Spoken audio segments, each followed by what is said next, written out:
Добрый день, друзья. Вот мы смотрим программу на ТВ-24. Из Риги вещает Блауманя улица. Вот эта женщина, это Рута Диманте. Она руководит фондом Зедот ЛВ, то есть жертвовать ЛВ. Некоторые русские думают, что какая хорошая, добрая, прекрасная женщина. Но эта женщина очень добрая к другим, но только не к русским.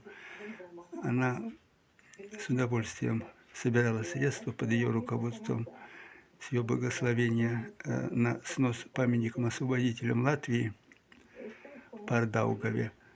Она с удовольствием собирает военные вещи и отсылает туда, где происходит конфликт Украины с Россией. Она против того, что русские тут должны звучать и ими должно пахнуть. Ну так, по ее многим высказываниям, в том числе и здесь. Вот так. Так что русскоязычные русские, помните, это добрая, хорошая женщина с виду. А кто она на самом деле в данный момент? Может быть, если момент поменяется, она тоже поменяется, это другое дело.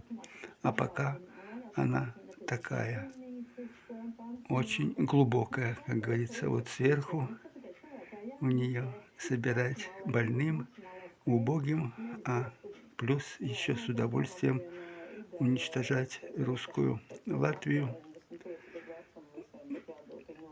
и памятники спасения Латвии от исчезновения в годы Второй мировой войны. А та